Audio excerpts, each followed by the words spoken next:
This is a bilingual version of Around the World in 80 Days. After each section of original French audio, you will hear a translation, then the French phrase will be repeated with subtitles. Enjoy. Le tour du monde en 80 jours, de Jules Verne. Chapitre 4. The Tour of the World in 80 Days by Jules Verne, Chapter 4. Le tour du monde en 80 jours, de Jules Verne. Chapitre 4. Dans lequel Phileas Fogg stupéfie Passepartout, son domestique. In which Phileas Fogg stupefies everywhere his domestic. Dans lequel Phileas Fogg stupéfie Passepartout, son domestique. À 7h25, Phileas Fogg, après avoir gagné une vingtaine de guinées au whist, At 7:25, Phileas Fogg, after winning a 20-some Guinness World Record in the East. À 7h25, Phileas Fogg, après avoir gagné une vingtaine de guinées au whist, prit congé de ses honorables collègues et quitta le Reform Club. À 7h50, Took leave of his honourable colleagues and left the Reform Club. At 7:50 am. prit congé de ses honorables collègues et quitta le Reform Club. À 7h50, il ouvrit la porte de sa maison et rentrait chez lui. He opened the door of his house and went home. Il ouvrit la porte de sa maison et rentrait chez lui. Passepartout, qui avait consciencieusement étudié son programme, fut assez surpris en voyant M. Fogg. Passepartout, who had consciously studied his programme, was quite surprised to see Mr. Fogg. Passepartout, qui avait consciencieusement étudié son programme, fut assez surpris en voyant M. Fogg, coupable d'inexactitude, apparaître à cette heure insolite. Suivant la notice, Guilty of inexactness. Appear at this unusual hour. Following the notice. coupable d'inexactitude, apparaître à cette heure insolite. Suivant la notice, le locataire de Savile Row ne devait rentrer qu'à minuit précis. Several road tenants were only allowed to enter at midnight. Le locataire de Savile Row ne devait rentrer qu'à minuit précis. Phileas Fogg était tout d'abord monté à sa chambre, puis il appela « Passepartout ». Phileas Fogg was first in his room, then he called out. He passed by Tell. Phileas Fogg était tout d'abord monté à sa chambre, puis il appela « Passepartout ». Passepartout ne répondit pas. Cet appel ne pouvait s'adresser à lui. Ce n'était pas l'heure. Passepartout. Passepartout did not answer. This call could not be addressed to him. It was not the time. Passepartout. Passepartout ne répondit pas. Cet appel ne pouvait s'adresser à lui. Ce n'était pas l'heure. Passepartout. Reprit M. Fogg, sans élever la voix davantage. Passepartout se montra. Mr. Fogg took the reins without raising his voice any more. Passepartout stood up. Reprit M. Fogg, sans élever la voix davantage. Passepartout se montra. C'est la deuxième fois que je vous appelle, dit M. Fogg. It's the second time I'm calling you, says Mr. Fogg. C'est la deuxième fois que je vous appelle, dit M. Fogg. Mais il n'est pas minuit, répondit Passepartout, sa montre à la main. Je le sais, reprit Phileas Fogg. but it's not midnight, said Passepartout. And I know. Mais il n'est pas minuit, répondit Passepartout, sa montre à la main. Je le sais, reprit Phileas Fogg. Et je ne vous fais pas de reproches. Nous partons dans 10 minutes pour Douvres et Calais. And I do not blame you. We leave in 10 minutes to open and wedge. Et je ne vous fais pas de reproches. Nous partons dans 10 minutes pour Douvres et Calais. Une sorte de grimace s'ébaucha sur la ronde face du Français. Il était évident qu'il avait mal entendu. A kind of grimace was made on the round face of the Frenchman. It was obvious that he had misheard. Une sorte de grimace s'ébaucha sur la ronde face du Français. Il était évident qu'il avait mal entendu. « Monsieur se déplace » demanda-t-il. « Oui, » répondit Phileas Fogg. « It is so moving. And yes. » « Monsieur se déplace » demanda-t-il. « Oui, » répondit Phileas Fogg. « Nous allons faire le tour du monde. » Passepartout, l'œil démesurément ouvert. « We are going to go around the world. » Passepartout, the eye of the open regiment. « Nous allons faire le tour du monde. » Passepartout, l'œil démesurément ouvert. La paupière et le sourcil surélevés, les bras détendus, le corps affaissé, présentaient alors tous les symptômes de l'étonnement poussé jusqu'à la stupeur. The pupil and the eyebrow raised, the arms relaxed, the body bent, then presented all the symptoms of astonishment pushed to stupor. La paupière et le sourcil surélevés, les bras détendus, le corps affaissé, présentaient alors tous les symptômes de l'étonnement poussé jusqu'à la stupeur. « Le tour du monde » murmura-t-il. « En 80 jours, » répondit M. Fogg. « Ah, murmured-he, in 80 days. » « Le tour du monde » murmura-t-il. « En 80 jours, » répondit M. Fogg. « Ainsi, nous n'avons pas un instant à perdre. Mais les mâles... » Thus we do not have a moment to lose. But the evils... Ainsi, nous n'avons pas un instant à perdre. Mais les mâles... dit Passepartout, qui balançait inconsciemment sa tête de droite et de gauche. Pas de mâles. Un sac de nuit seulement. Said Passepartout, who unconsciously threw his head from right and left. Not bad. A night bag only. Dit Passepartout, qui balançait inconsciemment sa tête de droite et de gauche. Pas de mâles. Un sac de nuit seulement.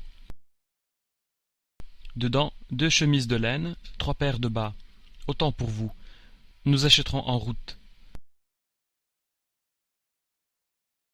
Inside, 2 wool shirts, 3 pairs of boots. As much for you. We will buy on the way. Dedans, 2 chemises de laine, 3 paires de bas. Autant pour vous. Nous achèterons en route. Vous descendrez mon macintosh et ma couverture de voyage. Ayez de bonnes chaussures. D'ailleurs, nous marcherons peu ou pas. You will download my Macintosh and my travel cover. Have good shoes. Besides, we will walk little or not. Vous descendrez mon macintosh et ma couverture de voyage. Ayez de bonnes chaussures. D'ailleurs, nous marcherons peu ou pas. Allez. Passepartout aurait voulu répondre. Il ne put. Il quitta la chambre de M. Fogg. Oh. Passepartout would have wanted to answer. He could not. He left Mr. Fogg's room. Allez. Passepartout aurait voulu répondre. Il ne put. Il quitta la chambre de M. Fogg, monta dans la sienne, tomba sur une chaise et employant une phrase assez vulgaire de son pays. Climbed into his, fell on a chair and used a rather vulgar sentence from his country. Monta dans la sienne, tomba sur une chaise, et employant une phrase assez vulgaire de son pays. Ah, bien, se dit-il, elle est forte celle-là, moi qui voulais rester tranquille. Ah, well, he says, she's strong, that one. I wanted to stay quiet. Ah, bien, se dit-il, elle est forte celle-là, moi qui voulais rester tranquille. Et machinalement, il fit ses préparatifs de départ. Le tour du monde en 80 jours. And mechanically, he made his departure preparations. The world tour in 80 days. Et machinalement, il fit ses préparatifs de départ. Le tour du monde en 80 jours. Avait-il affaire à un fou? Non, c'était une plaisanterie. On allait à Douvres, bien. Did he have a crazy affair? No, it was a joke. We were going to Dover well. Avait-il affaire à un fou? Non, c'était une plaisanterie. On allait à Douvres, bien. À Calais, soit. Après tout, cela ne pouvait notablement contrarier le brave garçon qui, depuis 5 ans, n'avait pas foulé le sol de la patrie. After all, this could not notably contradict the brave boy who, for 5 years, had not trampled the soil of the homeland. À Calais, soit. Après tout, cela ne pouvait notablement contrarier le brave garçon qui, depuis 5 ans, n'avait pas foulé le sol de la patrie. Peut-être même irait-on jusqu'à Paris, et ma foi, il reverrait avec plaisir la grande capitale. Maybe we'll even go to Paris, and Moffat will gladly see the great capital again. Peut-être même irait-on jusqu'à Paris, et ma foi, il reverrait avec plaisir la grande capitale. Mais certainement, un gentleman aussi ménagé de ses pas s'arrêterait là. Oui, sans doute. But certainly, a gentleman so well dressed would stop there. Yes, without a doubt. Mais certainement, un gentleman aussi ménagé de ses pas s'arrêterait là. Oui, sans doute. Mais il n'en était pas moins vrai qu'il partait, qu'il se déplaçait, ce gentleman si casanier jusqu'alors. But it was no less true that he was leaving, that he was moving, this gentleman so Casanova until then.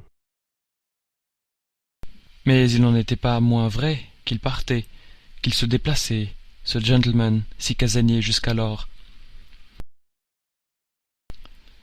À 8 heures, Passepartout avait préparé le modeste sac qui contenait sa garde-robe et celle de son maître. At 8 o'clock, Passepartout had prepared the modest bag that contained his wardrobe and that of his master. À 8 heures, Passepartout avait préparé le modeste sac qui contenait sa garde-robe et celle de son maître. Puis, l'esprit encore troublé, il quitta sa chambre, dont il ferma soigneusement la porte, et il rejoignit M. Fogg. Then, still distraught, he left his room, which he closed carefully at the door, and he joined Mr. Fogg. Puis, l'esprit encore troublé, il quitta sa chambre, dont il ferma soigneusement la porte, et il rejoignit M. Fogg. M. Fogg était prêt. Mr. Fogg was ready. M. Fogg était prêt. Il portait sous son bras le Bradshaw's Continental Railway, Steam, Transit and General Guide. He was carrying under his arm the Bradshaw's Continental Railway, Steam, Transit and General Guide. Il portait sous son bras le Bradshaw's Continental Railway, Steam, Transit and General Guide, qui devait lui fournir toutes les indications nécessaires à son voyage. Il prit le sac des mains de Passepartout who had to provide him with all the necessary indications for his journey. He took the bag from Passepartout's hands, qui devait lui fournir toutes les indications nécessaires à son voyage.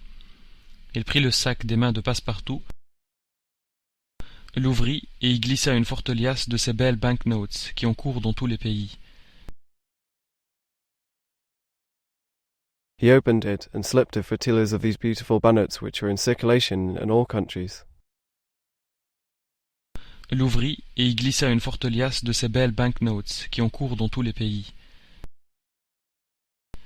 Vous n'avez rien oublié, demanda-t-il.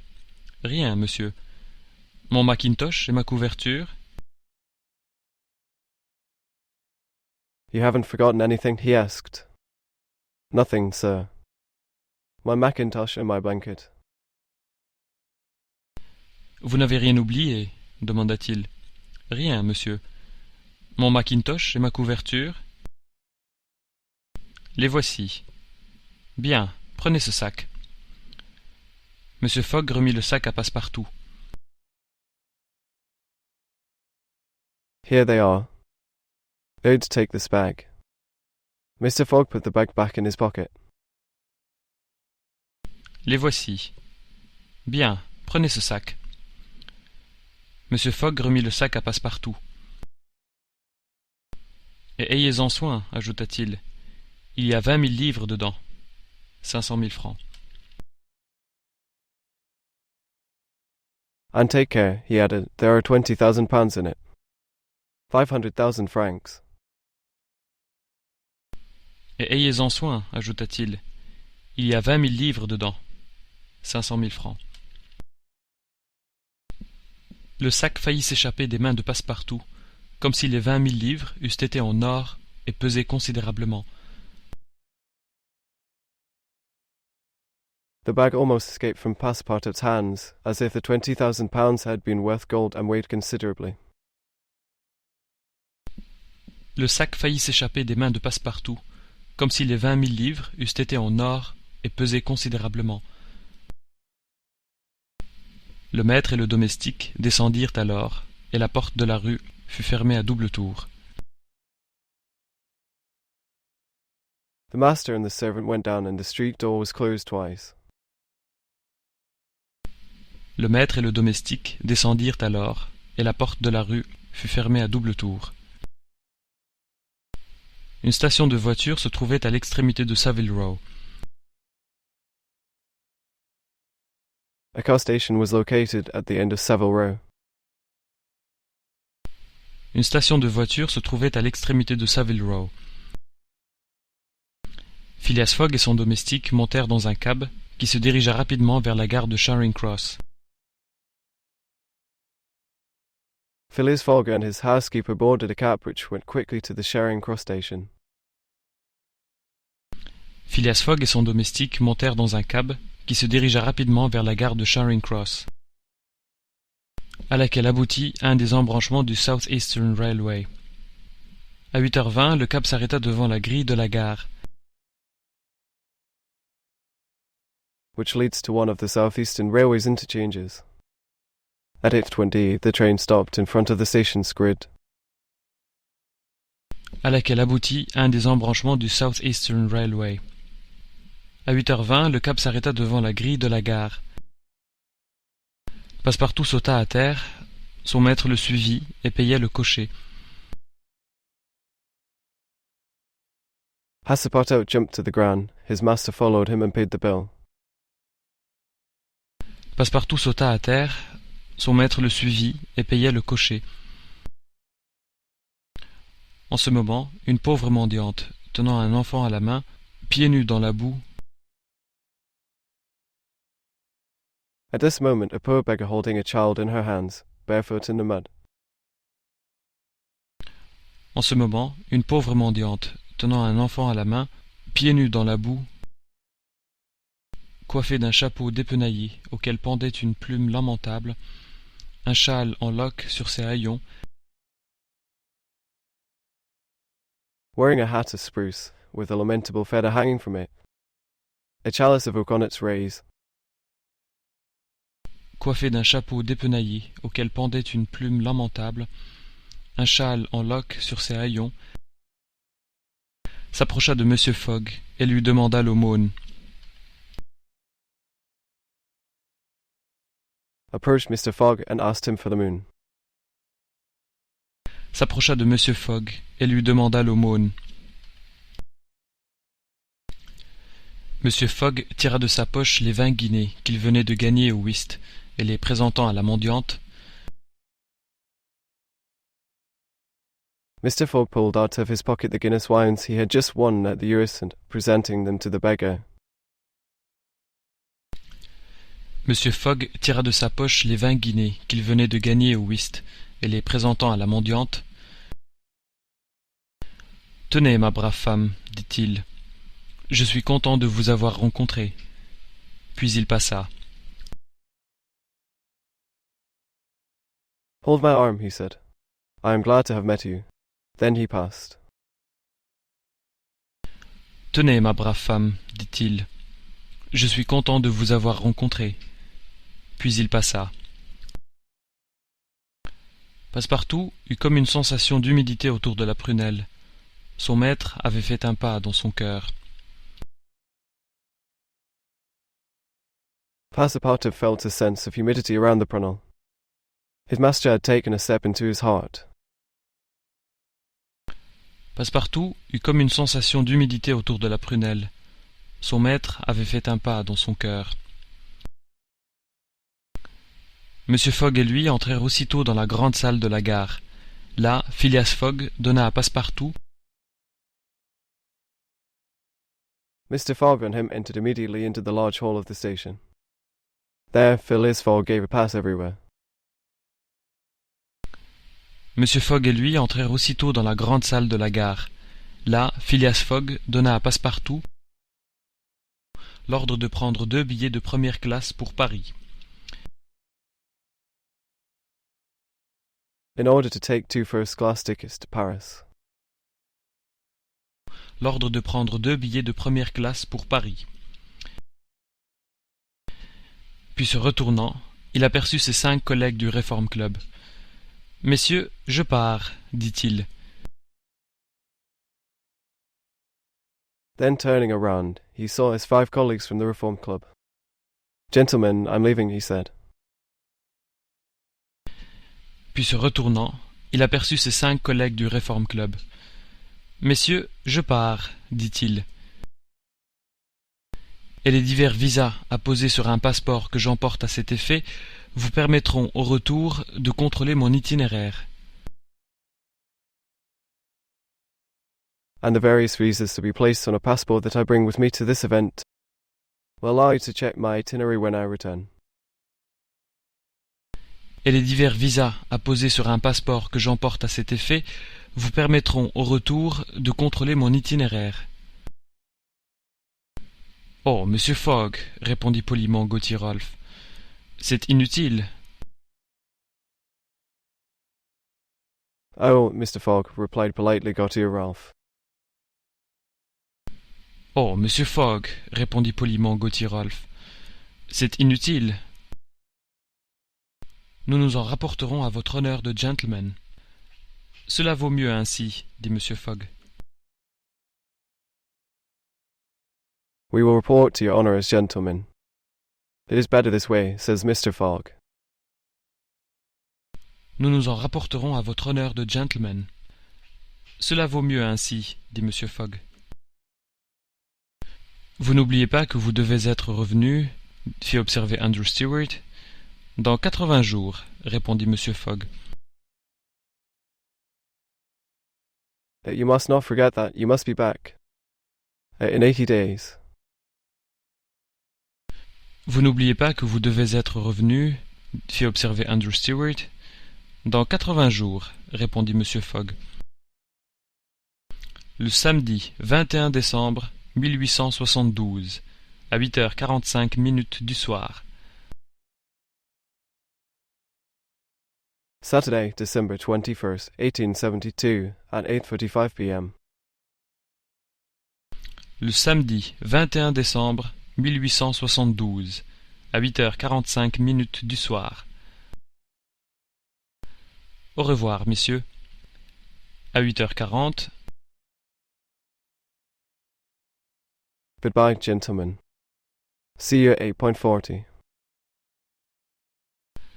Au revoir, messieurs. À 8h40. Phileas Fogg et son domestique prirent place dans le même compartiment. À 8h45. Phileas Fogg and his housekeeper took their seats in the same compartment. At 8:40, Firedam. Phileas Fogg et son domestique prirent place dans le même compartiment. À 8h45, un coup de sifflet retentit et le train se mit en marche. La nuit était noire. A whistling sound was heard, and the train started to move. The night was dark. Un coup de sifflet retentit et le train se mit en marche. La nuit était noire. Il tombait une pluie fine. Phileas Fogg, à côté dans son coin, ne parlait pas. Passepartout, encore abasourdi. There was a thinner Phileas Fogg, next to which his corner did not speak, passing everywhere still stunned. Il tombait une pluie fine. Phileas Fogg, à côté dans son coin, ne parlait pas.